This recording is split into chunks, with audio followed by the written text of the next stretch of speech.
할렐루야. 여호와의 이름을 찬송하라. 여호와의 종들아 찬송하라. 여호와의 집 우리 여호와의 성전 곧 우리 하나님의 성전들에 서 있는 너희여 여호와를 찬송하라. 여호와는 선하시며 그의 아름다움이 이름이 아름다우니 그의 이름을 찬양하라. 아멘. 거룩하신 하나님 아버지, 주님의 부르심을 받고 주님 전에 나와 머리 숙여 예배드리는 주의 백성들을 보살펴 주셔서 우리의 심령으로부터 하나님을 찬양하며 영광 돌리는 예배가 되게 도와주시옵시고, 주의 영광만이 온전히 나타나 그 영광 속에 우리도 함께 할 수 있는 은혜가 있게 도와주시옵소서. 예수님의 이름으로 기도드리옵나이다. 아멘. 오늘 주시는 하나님의 말씀은 신약성경 베드로후서 제3장 베드로후서 3장 10절부터 13절까지 말씀입니다. 한 목소리로 함께 봉독하겠습니다. 그러나 주의 날이 거룩같이 오리니 그날에는 하늘이 큰 소리로 떠나가고 물질이 뜨거운 불에 풀어지고 땅과 그 중에 있는 모든 일이 드러나리로다.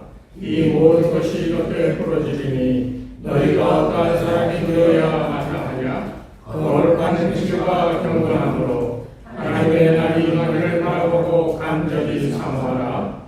그날에 하늘이 불에 타서 부러지고 물질이 뜨거운 불에 녹아지려니와 우리는 그의 약속대로 너희가 있는 곳인 새 하늘과 새 땅을 바라보도다. 아멘.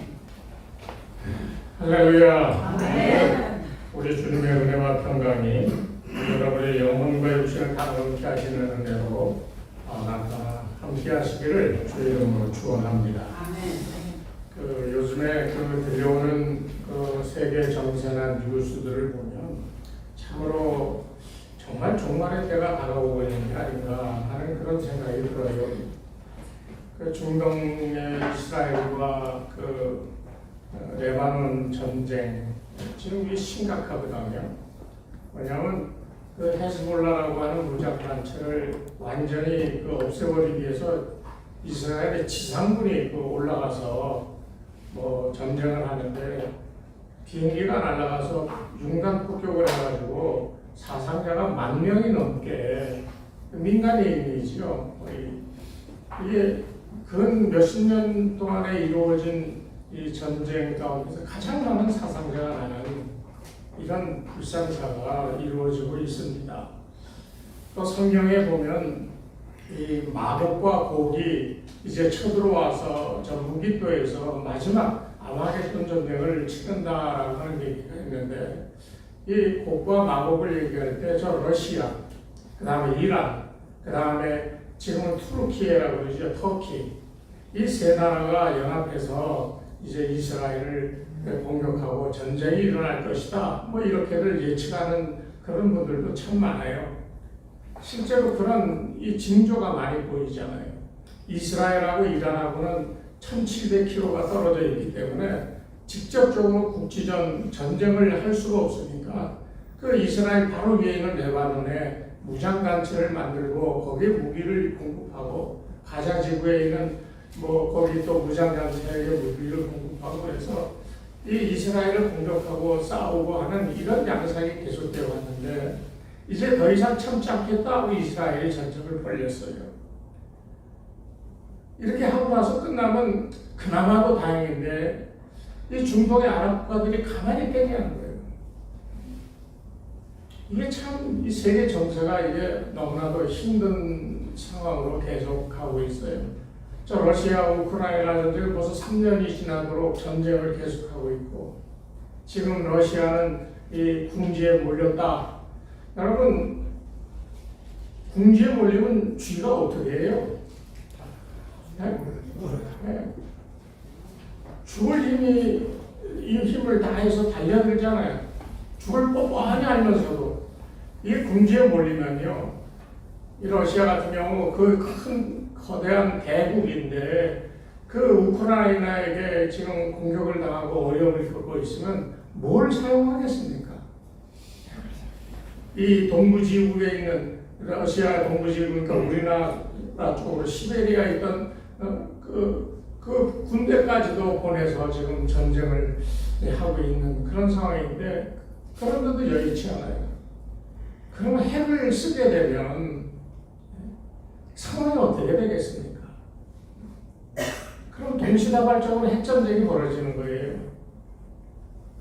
그럼 북한이 가만히 있겠습니까? 중국은 가만히 있겠습니까? 이때다 하고 대만 침공하고 남한에 우리 대한민국에 폭탄을 던지고, 그 전쟁이 여기저기서 발발하면 정말 마지막 때에 일어날 수 있는 이런 혼란한 상황이 상상하고 싶지도 않지만 그런 일이 벌어질 수가 있다는 겁니다. 점점 종말을 향해 가고 마지막 때를 향해 가고 있는 그런 때인데, 오늘 성경 말씀을 보면 주의 약속은 9절입니다. 어떤 일은 이들은 더디다고 생각하는 것 같이 더딘 것이 아니라 그랬습니다. 마지막 심판의 날 아직 멀었을 거야, 이렇게 하고 생각하고 우리는 안심하고 자기 삶의 방식대로 살아가고 있지만은 그게 더딘 게 아니에요. 지금이라도 당장 심판, 최후의 심판의 날이 임할 수도 있어요.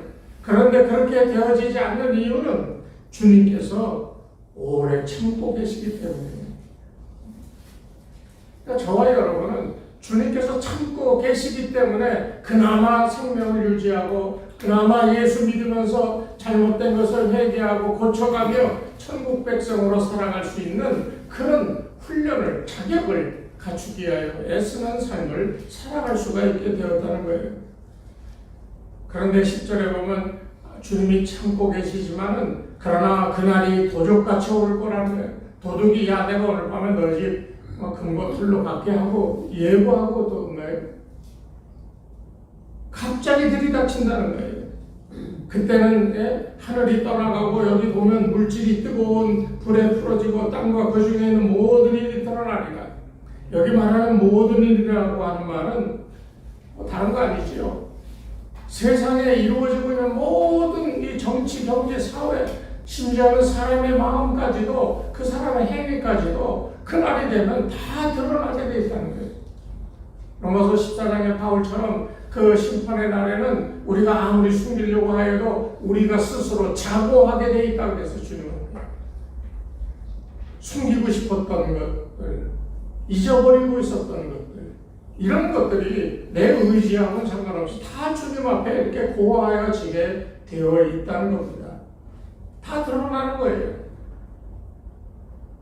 이런 시대적인 비극을 우리가 바라보면서 우리 그리스도인들이 이러한 때에 어떻게 하나님의 자녀로 끝까지 존재할 수 있는가 하는 그 말씀을 오늘 이 베드로는 이 서신을 통하여 얘기하고 있어요. 오늘 11절에 뭐라고 그랬습니까?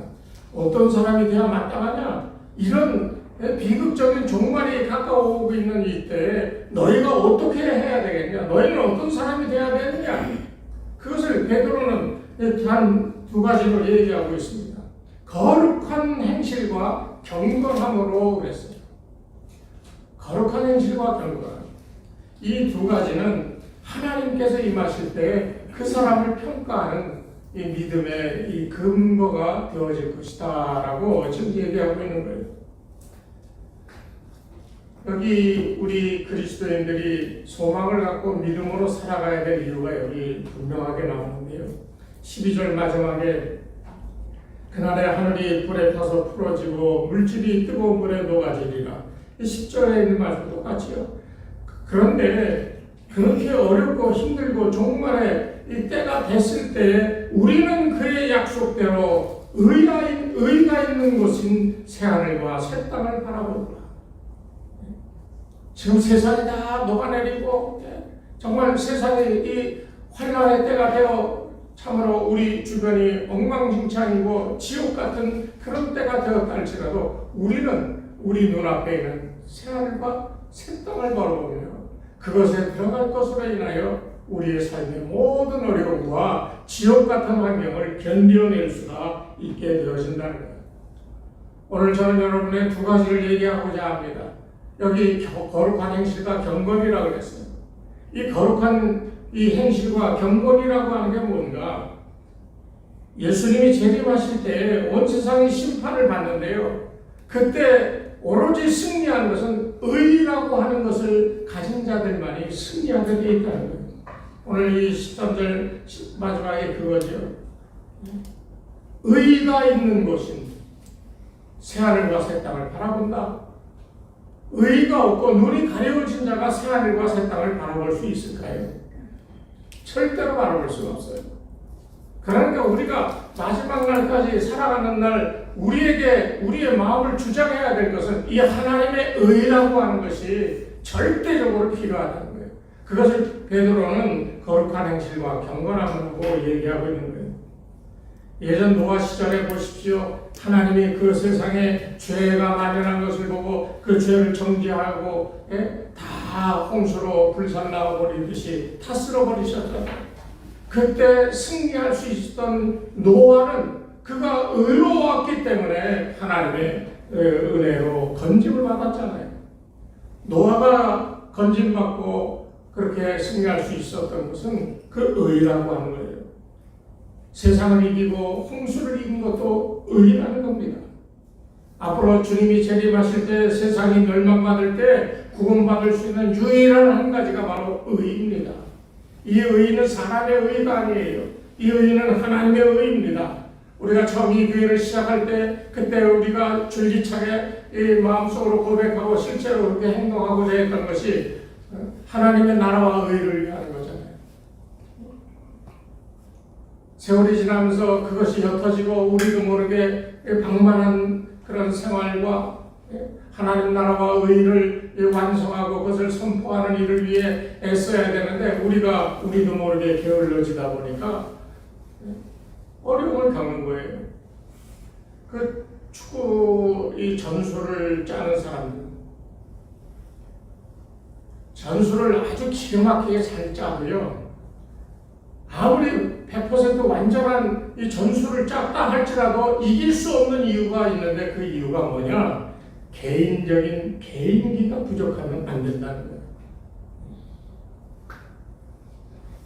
제가 그 얘기를 들으면서 우리 신앙생활도 마찬가지다 하는 생각이 들어요.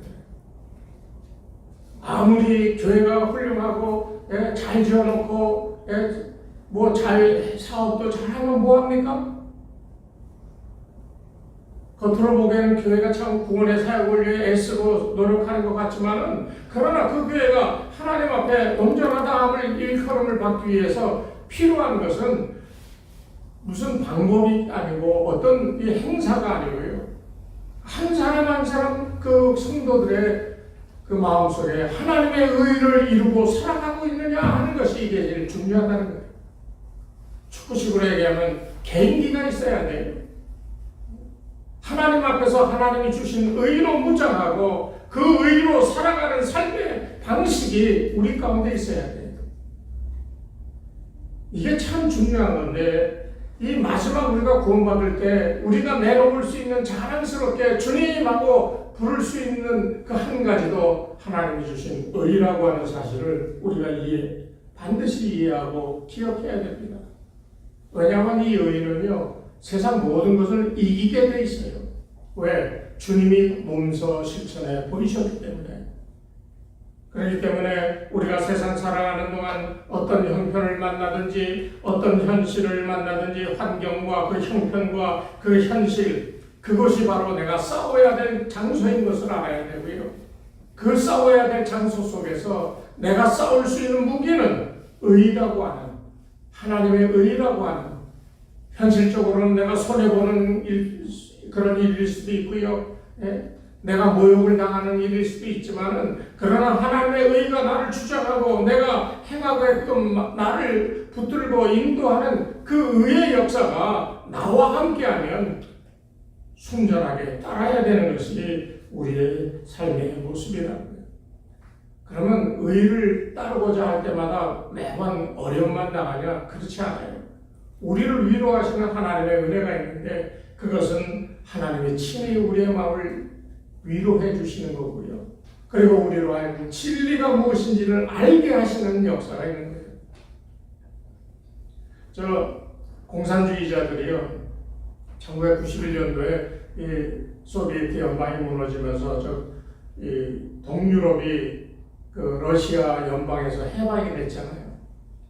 그리고 난 다음에 그 사람들이 지금 저 폴란드니 헝가리니 루마니아니 유고니 이런 나라들이 다 예전 소비에트 연방에 속해 있던 공산국가 아닌 공산국가였잖아요. 그런데 해방되어서 나름대로 자기들의 나라를 위해 애쓰고 수고할 때 그 사람들의 입에서 나오는 말들 가운데 하나가 뭐냐? 우리는 우리가 갖추어야 될 이 개념, 우리 삶에, 우리 나라에, 우리 국민이 가져야 될 가장 중요한 것 하나를 잊어버리고 살았었다는 거예요. 언제? 소련의 지배하에 있을 때. 해방받고 나니까요, 이 사람들이 알고 경험하는 것이 뭔지 아십니까? 자유예요, 자유. 자유를 어떻게 알았냐? 이게 선인 줄 알고 그 안에서 그렇게 살았는데 이게 딱 끊어지고 세상에 딱 나와보니까 그게 선이 아니었구나, 이게 악이었구나 하는 것을 알고 이제 새로운 세상에서 자유를 만끽하며 그 자유의 가치를 새삼스럽게 경험하며 살아가는 거예요. 그런데 그 자유는 어떻게 알게 됐어요? 이게 선이 아니구나, 이게 선이구나 하는 진리를 알게 되니까 자유를 경험하는 거예요. 그래서 예수님도 진리가 너희를 자유케 하리라 그러셨잖아요. 오늘 우리의 신앙생활에도 그것이 반드시 필요합니다. 하나님의 나를 도와주시는 격려하시는 은혜와 진리를 깨닫게 하는 은혜가 나와 함께하며 내가 의로운 삶을 살아갈 수 있도록 도와주시는 역사가 반드시 필요한 거예요. 여러분의 삶에도 이런 하나님의 응원하심과 진리가 늘 충만하시길 바랍니다. 그러면 하나님은 우리를 어떻게 그렇게 응원하시고 우리에게 작용되는가? 하나님의 역사가 어떻게, 여러분 이걸 아셔야 돼요. 어떤 일을 당했을 때요, 내가 막 돌아다니면서 사람을 설득하고 하려고 해도 안 되는 때가 많지요. 차이가 나서 하려고 해서 그래요. 하나님이 어떻게 우리를 응원하고 도와주시는가? 상대방을 이해시킵니다. 상대방으로 하여금 자기의 양심의 가책을 받도록 하나님께서 역사하여 스스로 깨닫게 하세요. 그것뿐인 줄 아십니까? 그렇게 하나님이 그 사람의 마음속에 이 역사하시는데도 그것을 반대하면요, 하나님께서 책망하시고 징계하시는 거예요. 의를 전투의 힘으로, 의를 우리가 싸워야 할 방법으로 살아가는 사람들에게는 하나님의 이 같은 역사가 반드시 따라오는 거예요. 어떤 사람들은 안 되는 일 붙들고 너무 힘쓰지 말라 그러는데 그것도 맞는 말입니다만, 믿는 사람에게는 그것이 옳은 일이다, 하나님께서 내게 그렇게 행하도록 나에게 역사하신다면 안 되는 일 같지만은 그러나 믿음 가지고 인내를 하며 끝까지 그 일이 이루어지도록 기도하며 가는 것이 이게 바른 삶의 방법이에요. 왜 그러냐? 하나님께서 하셔요. 사람의 마음을 설득시키시고 깨닫게 해주시고, 그래서 그 사람으로 하여금 돌이키게 하시고, 그렇게 했는데도 안 되면 하나님 치워버리시는 겁니다. 진짜 하나님의 능력과 하나님의 의가 역사하는 교회는요, 인위적으로 저 사람을 미워하고 저 사람 좀 갔으면 좋겠다 이래가지고 이렇게 뒤에서 수근수근거리고 이렇게 하는 게 아니에요. 아무리 그런 일들이 벌어져도요, 그거에 대한 너 이렇다 저렇다 지적하고 정죄하는 게 아니에요. 묵묵히 인내하며 기도하는 겁니다.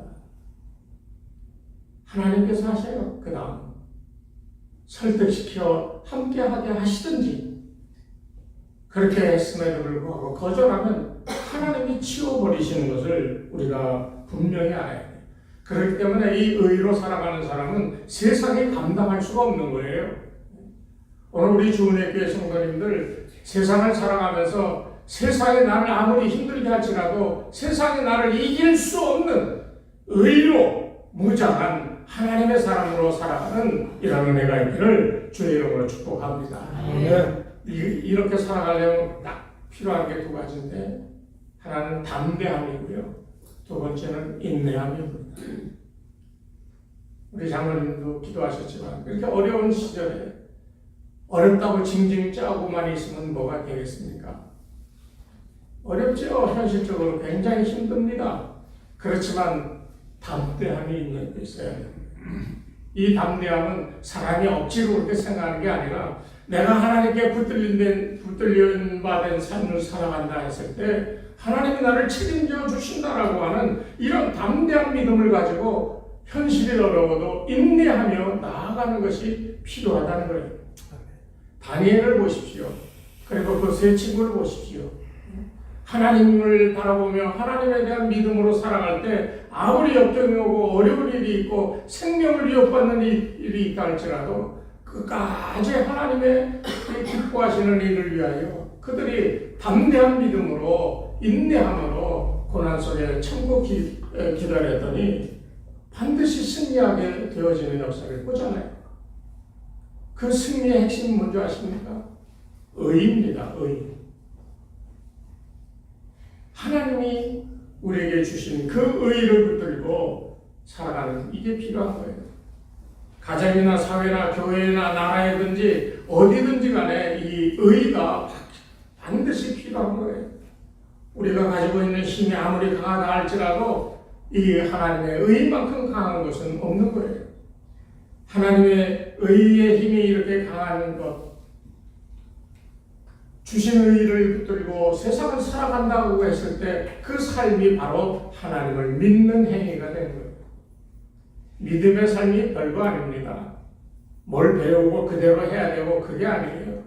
하나님이 나에게 은혜 베풀어 하나님을 알게 하시고 그래서 하나님을 찾게 만드시고 하나님이 기뻐하는 삶의 근거와 기준이 뭔지를 깨달아 그대로 지키며 살아가는 삶, 이게 의로운 삶이고 이게 믿음의 삶인 거예요.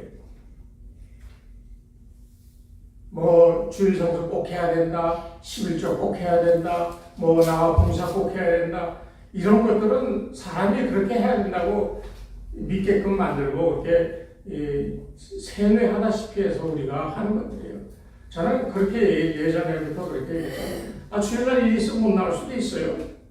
그건 개인의 문제지 다른 사람이 그거를 지적하면 뭐 왜 주일 성수하냐고 얘기할 게 아니에요. 11조 안 하는 분들도 있어요. 근데 그 사람들은 왜 당연히 11조 안 해? 이렇게 얘기할 수가 없어요. 그건 자기가 개인이 알아서 해야 될 거예요. 어려운 가운데서도 하나님의 은혜로 감사한 일이 넘치는데 자기가 감사함을 경험하면 감사함 하겠지요. 개인의 그런 일들을 다른 사람이 지적하고 하라고 그렇게 얘기할 수가 없잖아요. 그 모든 것들이 다 하나님 앞에 하는 거지 교회나 사람 앞에 하는 게 절대로 아니잖아요. 우리가 이것을 구별할 줄 알아야 됩니다. 우리가 하나님을 믿는다 그러면서 의의 힘을 의지하지 않으면 그건 믿음의 삶이 아니에요. 그건 하나님을 믿는 게 아니에요. 우리가 오늘 성경 말씀대로 거룩한 행실과 경건함으로 살아갑니다 라고 얘기해도 그 속에 하나님의 의가 없으면 그 사람은 믿음의 삶을 사는 게 아닙니다. 그럼 우리가 의롭게 살아간다는 게 뭘까? 그것은 바로 그리스도 예수의 보혈을 근거로 해서 살아가는 거예요. 예수님의 흘리신 피, 내가 스스로 의롭게 되어지고 내가 스스로 하나님의 일을 행한다라고 자부하며 살아가는 이 삶은 이거는 온전한 삶이 아닌 거예요. 우리가 할 수 없지만 그리스도 예수의 보혈로 씻김받고 더러워 정죄받을 수밖에 없는 인생이 그리스도 예수의 보혈로 씻어지면서 그래서 하나님의 의로움에 우리가 들어갈 수 있게 되었다는 사실을 깨닫고 그렇게 살고자 예수의 보혈로 나를 씻겨주신 은혜를 감사하며 살아가는 삶이 기초가 되어야만 우리가 하나님의 의로운 삶을 살아갈 수가 있다는 겁니다. 그러니까 여러분, 저와 여러분은 이 의로운 삶을 살아가는 게 필수라는 것을 알아야 돼요. 예수 잘 믿는다는 것은 뭐 교회 뭐하고 하는 게 아니라 하나님 앞에 의롭다함을 받는 삶이 이게 제일 중요한 신앙적인 삶이에요. 이 하나님의 경륜, 이것 때문에라도 우리는 긴장하며 하나님의 의에 소속되어 살아가려고 애써야 되는 겁니다. 하나님의 경륜은요, 다른 거 아닙니다. 태초부터 시작하여 죽음하기까지 의는 남겨주고, 의가 아닌 것은 전부 불살라버리는 거예요. 오늘 말씀도 그렇잖아요. 하나님의 의로 살아가는 사람은 놔두고요, 건져주시고요, 그렇지 않은 존재는 다 없애버리는 겁니다. 하나님이 하시는 일은 두 가지입니다. 이 인생 가운데 하나님이 하시는 두 가지 일은 첫 번째가 하나님의 의를 건설하는 거예요. 바로 저와 여러분처럼 예수 그리스도를 믿게 하시고 주신 바 믿음 가지고 주님을 따라 살아가며 하나님의 의에 합당한 삶을 살아갈 수 있도록 불러주시는 그 은혜로 이 땅에 하나님 나라 하나님의 의를 건설해가는 것이 첫 번째 하나님이 하시는 일이고요. 두 번째 일은 반대입니다. 의롭지 아니한 것을 멸하시는 겁니다. 지금은 악이 성하고 의로운 삶을 사는 사람들이 좀 어려운 것 같아 보이지만, 그러나 때가 되면요, 악은 다 소멸되어지는 거예요. 우리 인간은 마음속에 두 가지 마음을 품고 살잖아요. 의롭게 살고자 하는 믿는 사람일수록 더 그러지요. 하나님 뜻대로 살고자 하는 그런 열심이 있으면서도 세상 살아가면서 눈에 보이고 경험되어지는 것에 유혹되어져서 하나님의 뜻을 떠날 때도 많은 것이 사실이잖아요. 우리가 그런 이중적인 어떤 삶의 태도 속에서 그나마 그래도 감사해야 되는 것은, 그런 실수와 범죄함이 있어도 그리스도 예수의 보혈을 기억하게 하시는 은혜가 있었어요. 내가 이런 죄악을 졌지만 예수의 피로 씻음받을 수 있다라고 하는 확신을 갖게 하시고요, 회개하게 하시고요, 씻음받아 깨끗하게 되어 정함을 얻고 하나님의 의에 들어가는 삶을 살아갈 수 있게 주시기 때문에 세상에서 방황하며 허물과 죄가 있다 할지라도 우리가 끝까지 하나님 나라를 바라보면서 갈 수가 있다는 겁니다. 그렇기 때문에 우리가 살면서요, 의가 아닌 것은 생각하지 말아야 됩니다. 우리가 쉽게 알 수 있잖아요. 예수 믿은 지 뭐 얼마입니까 벌써? 30년, 40년, 50년 뭐 이렇게 됐는데, 그동안 듣고 경험하고 체험되어진 것들이 있는데, 보면 이게 잘 된 건지 아닌지 이게 파악이 안 되나요? 제가 이런 말씀드리면 참 죄송합니다만, 제가 예수 믿는 사람들 가운데 이렇게 보면 참 한심한 것을 볼 때가 있어요. 어떤 사태가 벌어졌을 때 딱 보면 뭐가 거짓이고 진실이고 뭐가 좋은 건지 나쁜지 이게 금방 눈에 띄는데 그걸 몰라요. 내가 보기엔 모르는 게 아니야. 알지만 다른 것이 그의 눈을 가리웠어. 그래서 미쳐 날뛰는 것들을 이 삶을 통해서 많이 경험했어요. 우리 주은혜 교회 성도님들은 눈을 가리우는 것이 있다면 그것을 다 걷어내시고 하나님의 의에 합당한 삶을 살아가게 되시기 바랍니다. 그럼 의가 뭐냐? 하나님의 의라고 그랬는데, 그럼 우리 삶에 하나님의 의라는 것은 과연 무엇이냐? 근데 여러분 이거 아셔야 됩니다. 이 하나님의 의는요, 우리 게 아니에요. 우리가 만들어서 내 것으로 가질 수 있는 게 아니에요. 이것은 하나님이 주신 거예요.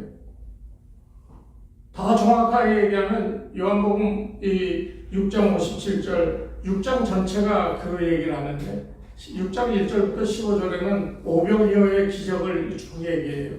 그리고 16절부터 그 뒤에는 나는 하늘로부터 내려온 생명의 떡이라고 얘기하셔요. 나를 먹고 마시지 아니하면 하늘나라 갈 수 없다고 주님이 그렇게 얘기하셔요.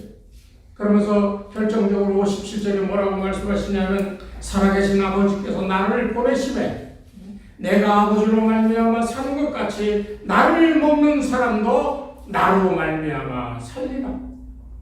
예수님은 아주 단호하게 얘기하셨어요. 나를 먹는 사람, 그 사람은 나와 같이 살아갈 것이다. 나로 말미암아 산다라고 하는 것은 내가 자의적인 뜻을 가지고 살아가는 게 아니라 주님이 오셔서 주님에 의해서 살아간다라고 하는 말이 되는 거예요. 그러니까 우리가 의지해야 될 의의는 우리가 착한 행실, 어떤 좋은 일들을 해서 사람들이 저 사람 참 착하고 좀 선행을 베풀어 좋구나라고 얘기하는 그런 것이 아니라 주님이 내게 오셔서 내가 주님을 성경 말씀대로는 그리스도를 먹고 마시면서 그와 더불어 살아가는 거예요. 먹었으니까 내 속에 있을 거 아니에요. 예수님이 사람들의 이해를 편하게 하기 위해서 그렇게 얘기했어요. 그랬더니 바리새인들이 어떻게 사람이 먹느냐? 예수님은 단호하게 얘기하셨거든요. 나를 먹어야 된다는 거예요. 우리가 이 말씀을 통해서 기억해야 될 것은 의는 내 의가 아니요 하나님의 의고 그 의를 따라 살아갈 수 있는 방법은 그리스도와 더불어 살아가는 것. 사도 바울의 믿음의 고백에 의하면 그리스도께서 내 속에 살아계시기 때문에 이제는 내가 사는 것이 아닙니다. 내 속에 살아계신 그리스도로 말미암아 살아가는 것입니다. 라고 하는 바로 그 고백이 오늘 이 요한복음 6장 57절에 예수님의 말씀의 해석이다, 풀이다라고 그렇게 얘기할 수가 있습니다. 세상을 살면 여러 종교들도 있고 여러 종류의 사람도 만납니다만 그 사람들 보면 참 선행을 베풀고 남을 도와주고 세상적인 의로움을 보여줄 때가 많아요. 그런데 우리가 기억해야 될 것은 그런 선행이나 의롭다고 칭하여지는 모든 것이 하나님이 원하시는 의가 아니라는 것을 알아야 됩니다. 한마디로 얘기하면 예수님의 이 공로가 뿌리가 되어 행하지 아니하는 것은 성령의 감동으로 성령이 주장하는 대로 이루어지는 것이 아니라고 한다면 그것은 하나님이 원하시는 의가 아니라는 거예요. 여러분의 삶이 나무라고 생각하십시오. 나라고 하는 나무가 뿌리를 내렸는데 어디다 내렸냐? 예수님께 내렸어. 예수님과 하나가 됐어.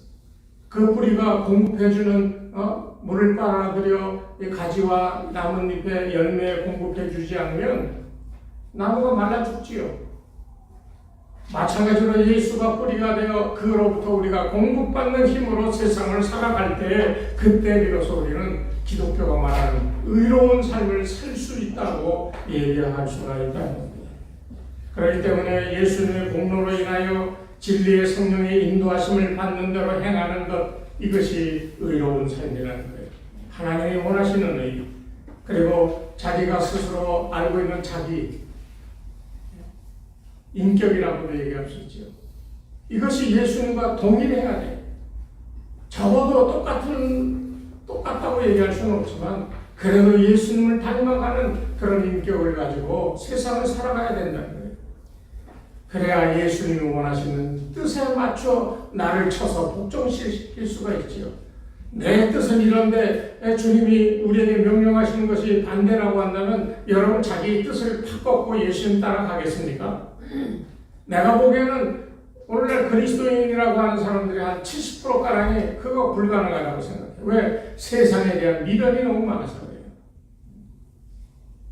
돈에 대한 욕심, 권력에 대한 욕심, 이런저런 자기 개인적인 욕망을 이루고자 하는 일 때문에 예수님이 원하시는 그것을 아멘하고 받아들이기가 쉽지가 않다는 거예요. 저도 이렇게 말하지만 저도 아멘 그러고 그렇게 할 때도 있지만 그렇지 못할 때도 많은 게 사실이에요. 인간이기 때문에 어쩔 수가 없어요. 마음은 딴 곳에 두고요, 정성을 다하여 다른 것을 하는 것, 정성을 다해서 해요. 실제로 또 선을 행해요. 근데 몸은 이렇게 정성을 다하여 하는데 마음은 딴 데 있어. 이것을 뭐라고 그러는지 아시죠? 외식이라고 그러는 거예요. 외식. 하나님은 외식하는 자를 용납하지 않고 책망하십니다. 마태복음 23장에도 예수님께서 그렇게 했어요. 외식하는 자를 보고 외식하는 자들아 화 있을진저 그랬거든요. 지난번에 말씀드렸죠. 화 있을진저. 이건 저주받는다는 말이라고 그랬잖아요. 우리가 외식하는 거, 예수님 오직 하면 그 말씀을 7번이나 하셨겠어요. 하나님이 제일 싫어하는 게 그거예요.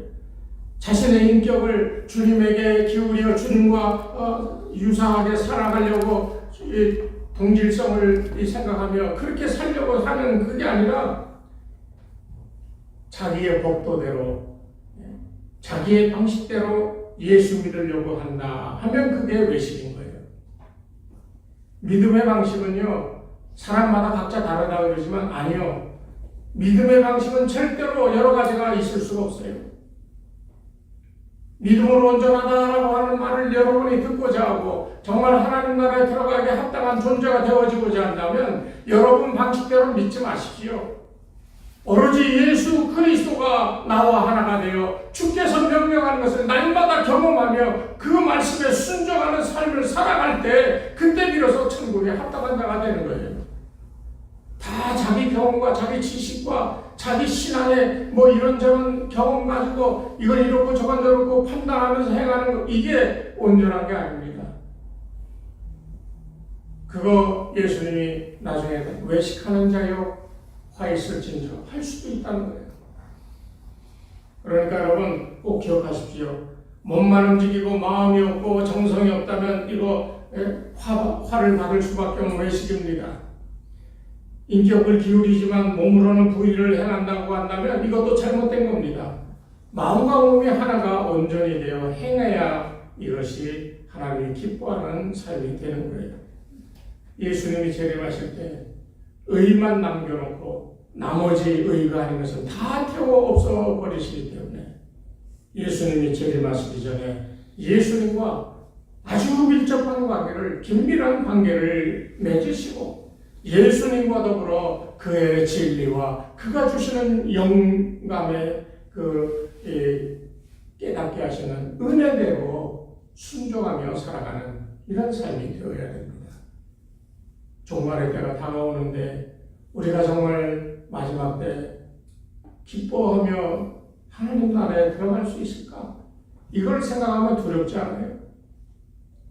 지금 여러분, 그 종말의 때 나는 자신 있게 주님 나라 들어갑니다 라고 얘기할 수 있는 사람이 몇이나 되겠어요? 만약 나는 자신 있게 얘기하는데 천국에 들어갈 수 있습니다 라고 담대하게 얘기할 수 있다면 그건 굉장한 일입니다. 그런데 그 안에는 외식도 있다는 것을 아셔야 돼요. 내가 이렇게 살았으니 이렇게 믿었으니 난 천국 간다. 이게 아니에요. 내가 뭘 믿었어요? 그래서 뭘 했어요, 여러분? 하나님 나라를 위해서 여러분 그렇게 잘 믿었다고 해서 뭘 했습니까, 지금까지? 그 많은 세상 인생을 살아오면서 여러분 도대체 뭘 했어요? 자기 인생 하나 추스리지 못해서 비틀비틀거리면서 믿음의 길이 아닌 길로 따라가다가 쓰러지고 넘어지고 상처 입고 했던 때가 얼마나 많습니까? 여러분 꼭 기억하십시오. 여러분의 의는 여러분 것이 아니라 하나님이 주신 거예요. 그 의의 바탕은 그리스도 예수임을 분명히 기억하시고 남은 인생 동안이라도 주님과 더불어 주님을 모시고 살아가며 그의 기뻐하시는 삶을 살아가며 영원한 천국이 여러분 것이 되는 이런 은혜와 축복이 있기를 주의 이름으로 축원합니다. 하나님 아버지 감사합니다. 믿는 우리가 사업하는 것도 직장 생활하는 일도 공부하는 일도 가정을 돌보는 것도 그 모든 것이 그리스도 예수와 연결이 되어 있음을 우리로 믿고 순종하여 하나님이 이루시고자 하는 의로움을 우리로 이 세상 살아가는 동안에 체험하며 그 안에서 감사하며 천국을 살아갈 수 있는 은혜가 있게 도와 주시옵소서.